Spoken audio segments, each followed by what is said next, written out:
Les gens ont appris à utiliser les énergies pour faire du mal à quelqu'un d'autre. Ce sera le pire des karmas. Vous ne devez jamais en faire mauvais usage. Certains d'entre vous pensent qu'ils vont faire quelque chose de super en guérissant quelqu'un. Si à chaque instant de votre vie, vous avez résolu le rébut karmique, 90%. Pour les 10% restants, je suis là.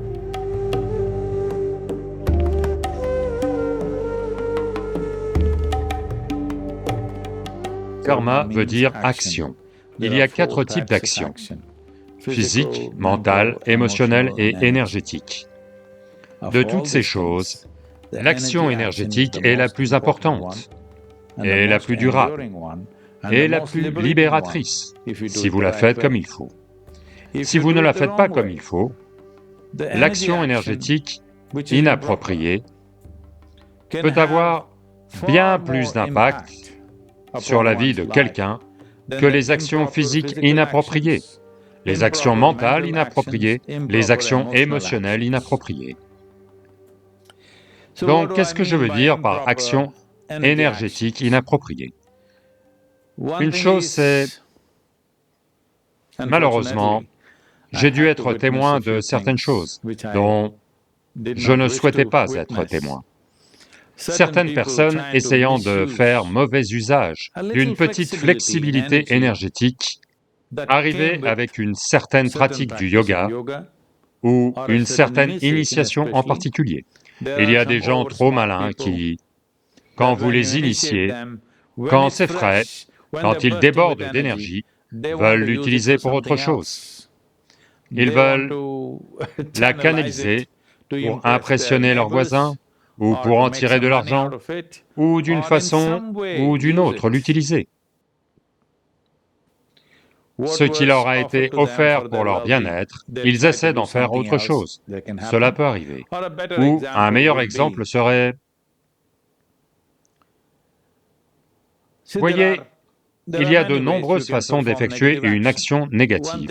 Une chose, c'est que, disons que vous êtes assis ici et vous pensez que quelqu'un que vous n'aimez pas doit mourir. Ou vous pensez même à comment le tuer. Cela a un certain niveau d'impact sur vous. À un autre niveau, vous avez pensé quelque chose, mais pas seulement pensé, une forte émotion. Maintenant, cela a un impact bien plus profond sur vous. Vous avez agi selon cette pensée et émotion, et vous avez réellement accompli l'action. Alors, ça a un impact bien plus profond sur vous.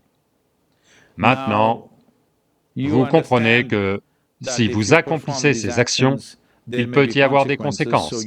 Donc vous avez trouvé une autre façon. Vous avez trouvé quelqu'un qui va faire un certain type d'action énergétique par laquelle la personne que vous n'aimez pas va mourir. Il y a toute une science de cela. Un Veda, sur les 4 Védas, est dédié à cela. Il s'appelle Atharvana Veda. Apprendre à utiliser les énergies à ton avantage et au détriment des autres. Vous avez entendu des mots comme magie noire, vaudou, Ephilisuniam et un tas d'autres noms, où les gens ont appris à utiliser les énergies pour faire du mal à quelqu'un d'autre. Une fois que vous essayez énergétiquement d'influencer quelqu'un pour en bénéficier vous, maintenant, cela va être le pire des karmas, parce que l'impact de cela va très profond en vous, parce que vous employez vos énergies pour le faire.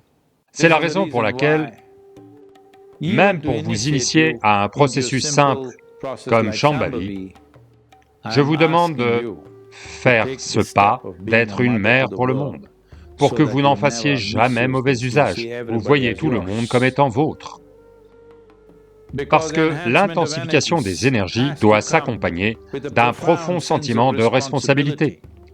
L'intensification des énergies doit s'accompagner d'une dimension plus profonde d'inclusion.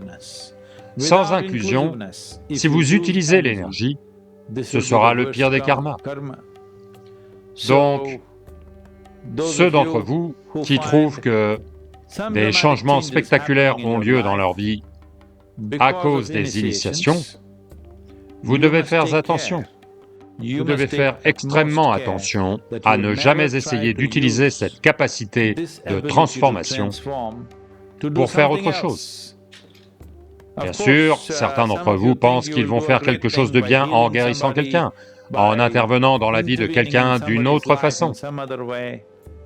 Non, ce sera le pire des karmas que vous accomplissez, parce qu'une fois que vous essayez d'utiliser vos énergies, et vous êtes encore capable de colère, vous êtes capable de tracer des frontières entre ce qui est vous et ce qui n'est pas vous, ce qui est à vous et ce qui ne l'est pas. Quand ces choses sont encore là, vous ne devez jamais essayer de faire quoi que ce soit énergétiquement, parce que ce sera votre karma le plus impactant. C'est la raison pour laquelle, même pour la pratique de base de Shambhavi, pour vous initier, vous devez devenir une mère pour le monde. Et c'est aussi une façon fantastique de battre votre karma. Si à chaque instant de votre vie, vous vivez avec l'émotion inclusive d'être une mère pour le monde, sans distinguer ce qui est à vous et ce qui n'est pas à vous, en ce moment, vous ne pouvez pas vous empêcher de distinguer ce qui est vous et ce qui n'est pas vous, mais au moins ce qui est à vous et ce qui n'est pas à vous, si vous enlevez cela, vous avez résolu le rébut karmique à 90%, croyez-moi, 90% de toutes les dimensions du karma, vous avez résolu ce rébut. Pour les 10% restants, je suis là.